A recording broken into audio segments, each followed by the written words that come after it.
So the province's budget largely prioritized housing, building affordable housing. Your line of work is in helping people buy homes. What do you think of the support for first-time home buyers that you saw? Yeah, so I think in the proposed budget, the change to the property transfer tax exemption is critical. It's big. It's positive. Remind us what that is. Yeah, absolutely. So up until this point, the purchase price or the market value of a home needed to be a maximum of $500,000 to be able to get a property transfer tax exemption for a first-time buyer.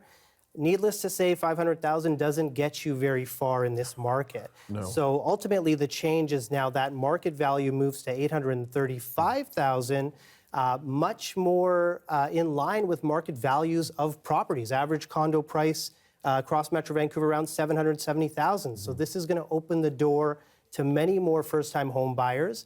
They will receive a property transfer tax exemption up to $8,000, and that's $8,000 that can go towards moving costs and all the other closing costs associated.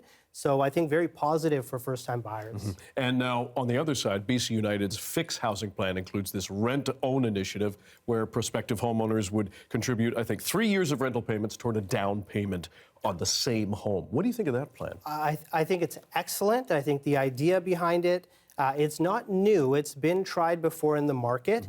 The hindrance has always been the cost to the developer to offer this sort of a program. So what I think is good about this program is BC United wants to cover the carrying costs of the developer to allow this program to work. And I think the way they're looking at it is if they can do 15% of all units coming to market under this program, it's going to help a lot of first-time buyers. I will say the biggest struggle is that down payment. The qualification is tough, but as interest rates come down, we have policies we can adjust that can help people with qualification, but it's always the down payment. So the program is great. Can it work financially is the question. And then how are they going to allocate these units? I consider this to be the golden ticket in real estate.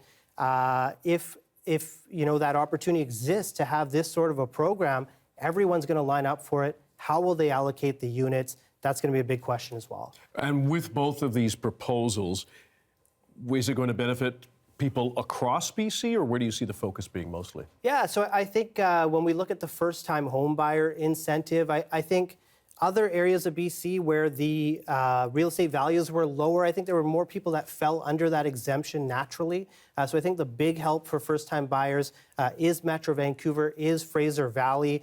I think with the rent-to-own proposal, because that will be for each new development across BC, that's going to help everyone in the province. And I think, again, it's one of those incentives. I think that's kind of one of the most promising things to hear out of the BC United platform. All right, Hasan Juma, we appreciate your time with Oakwyn Realty. Thanks again for coming in. Yeah, Dan, thanks for having me.